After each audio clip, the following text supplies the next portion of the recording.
Assalamualaikum warahmatullahi wabarakatuh. Para pemirsa channel LSQ Ar-Rahmah semua yang kami banggakan, tema kali ini adalah membincang tentang Hifdzud Daulah atau bela negara. Ini salah satu gagasan yang coba saya ingin kembangkan dalam konteks tafsir Maqasidi ya. Jadi kalau teori umumnya tafsir Maqasidi itu kan ada 5 hal sebagai khamsu daruriyat yang harus dijaga, dan itu adalah basis maqasidu syariahnya.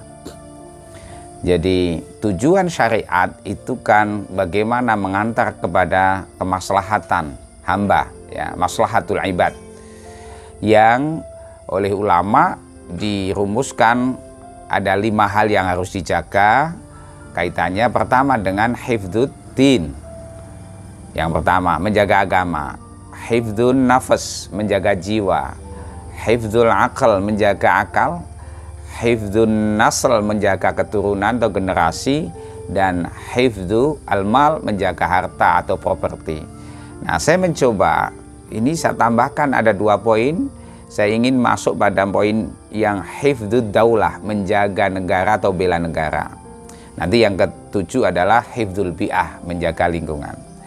Nah, hari ini atau dalam kesempatan ini saya ingin bincang-bincang sedikit tentang apa itu hifdzud daulah dan mengapa hifdzud daulah itu penting dan kita masukkan menjadi bagian dari maqasid yang harus menjadi concern kita bersama.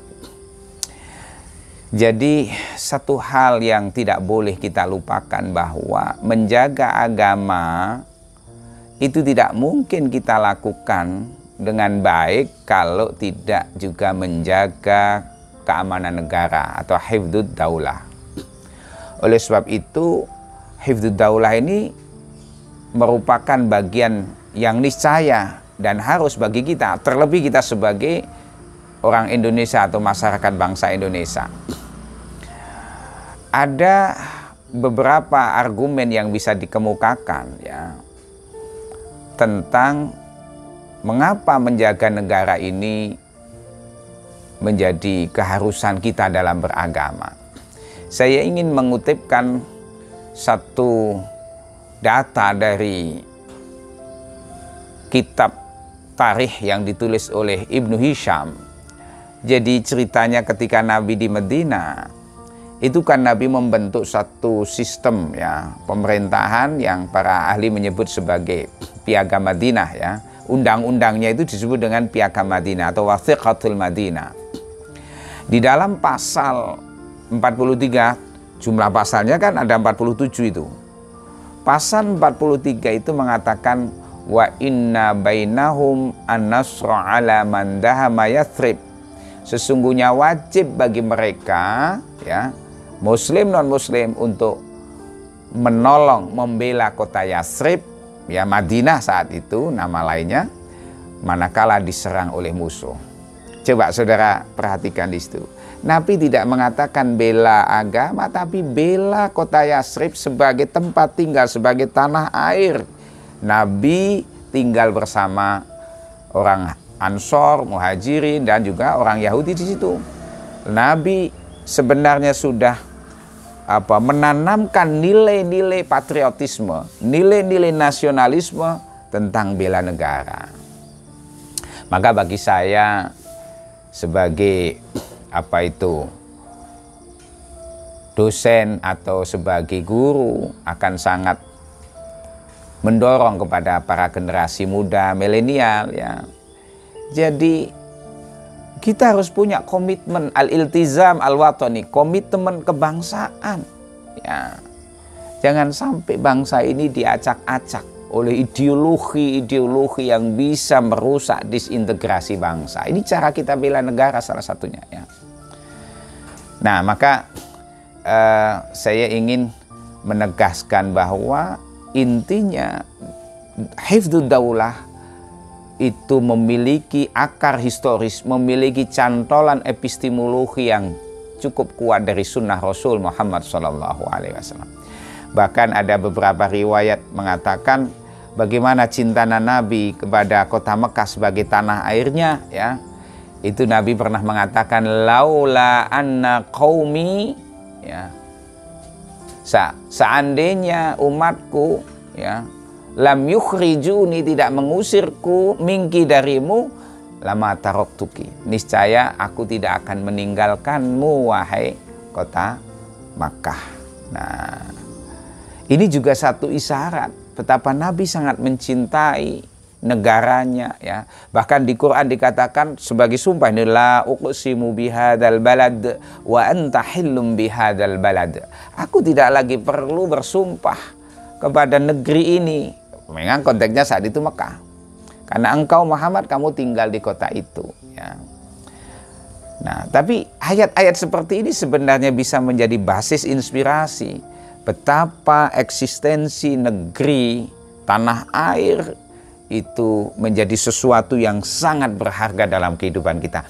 Sehingga ulama merumuskan satu statement yang sangat indah. Inna aglama yamtaliku bihi almar'u ad-dinu wal waton.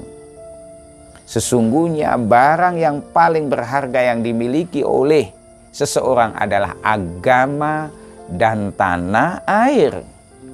Maka agama dan tanah air ini menjadi dua hal yang inspirable, yang tidak boleh dipisah-pisahkan. Sehingga komitmen keberagamaan itu tidak akan menjadi utuh manakala tidak ada komitmen terhadap negara atau tanah airnya. Ini harus clear saya kira di awal, ya.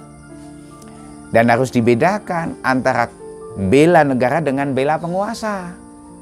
Kalau penguasa tidak harus dibela manakala tidak berada di dalam jalur yang benar.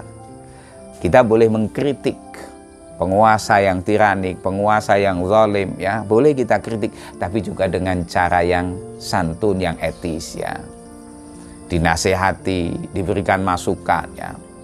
Jangan melakukan tindakan-tindakan anarki yang justru merugikan diri dan bangsa kita sendiri. Nah, secara singkat saya ingin memberikan satu gagasan bagaimana cara kita bela negara. Yang pertama, syukuri, dalam konteks ke-Indonesiaan, syukuri nikmat kemerdekaan ini. Dengan cara apa? Mengisi kemerdekaan dengan pembangunan. Bukan hanya pembangunan dari sisi fisik infrastruktur, tetapi juga pembangunan jiwa dan karakter generasi bangsa. Itu satu. Jadi sadarkan anak-anak bangsa ini, generasi milenial, bahwa kemerdekaan ini bisa kita raih bukan dengan gratisan, tapi dengan satu perjuangan, struggle, ya. Wal kifah wal jihad, ya. Dengan genangan darah, cucuran air mata, bahkan aliran darah dan nyawa dikorbankan oleh para ulama dan pahlawan bangsa ini. Satu.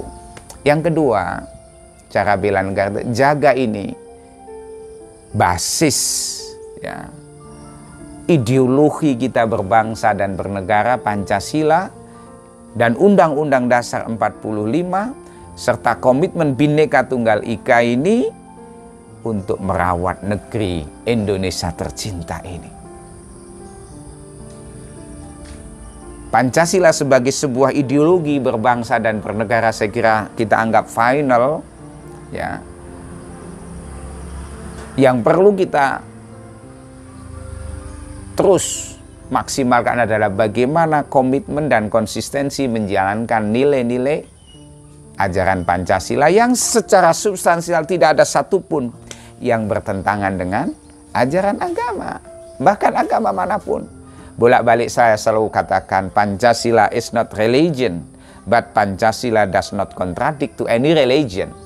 Pancasila bukan agama, tetapi dia tidak bertentangan dengan agama manapun. Tidak ada satu ayat hadis pun yang bertentangan dari sila-sila yang ada di dalam Pancasila. Karena ini perasan, ijtihad kolektif, ijtihad politik dan sekaligus ijtihad agama dalam rangka membangun basis ideologi untuk mendirikan negara kesatuan Republik Indonesia ini. Maka ini saya kira harus kita pertahankan, terus kita rawat. Jangan mudah dipengaruhi atau diusik oleh ideologi-ideologi transnasional yang bisa menggerogoti ruh dan substansi dari Pancasila ini. Para hadirin yang saya muliakan, ya. Yang ketiga, caranya bagaimana? Caranya adalah jangan sampai kita dipengaruhi oleh gagasan-gagasan disintegrasi. Ini Masya Allah ya, Indonesia ini terdiri dari berbagai suku bangsa, agama, bahasa, bahkan aliran politik, kultur yang berbeda. Tetapi kecerdasan bangsa Indonesia ini, ya, dan ini anugerah Allah, ya, kita masih disatukan dalam bingkai negara kesatuan Republik Indonesia. Coba Anda lihat itu di Eropa. Saya pernah ke Eropa ini, ya, meskipun hanya nggak lama ya, tapi saya kira menjadi satu pengalaman tersendiri. Itu Eropa itu sebenarnya negara kecil-kecil, dipisah-pisah, ya. Ada Prancis, ada Belgia, ada Belanda. Itu negara kecil-kecil. Lah kita ini Masya Allah, ya, negara pulau bisa menyatu menjadi negara kesatuan Republik Indonesia. Dan ini dikagumi loh oleh orang-orang luar negeri, ya. Saya ada tamu dari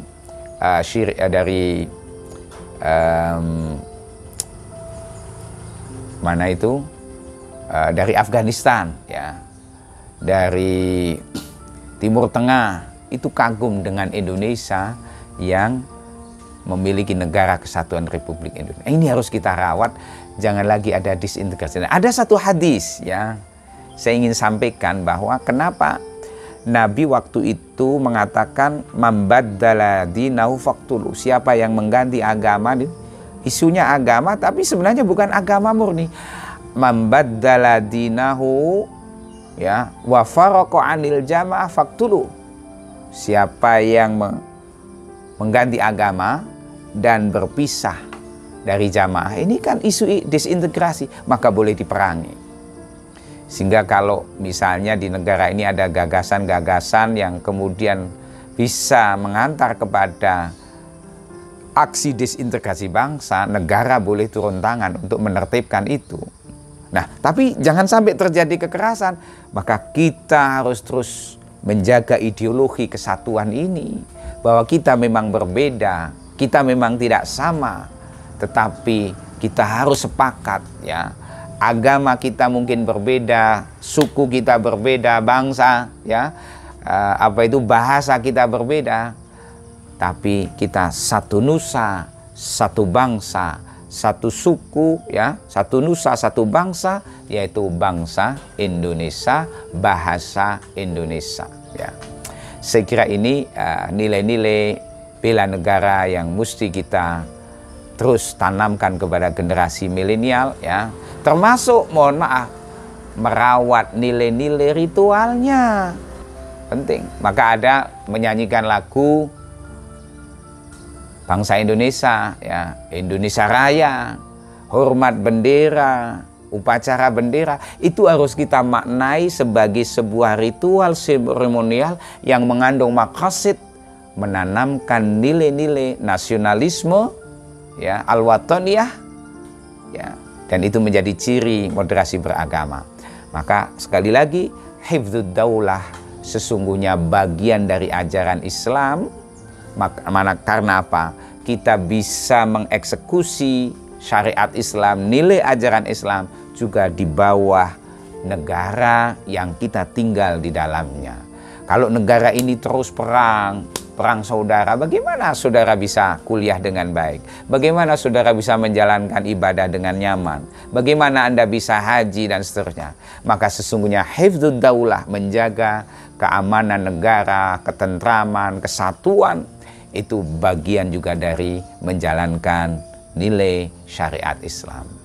Mudah-mudahan Allah menjaga bangsa Indonesia, negara kesatuan Republik Indonesia madal hayah ila yaumil qiyamah. Allahumma amin. Terima kasih. Assalamualaikum warahmatullahi wabarakatuh.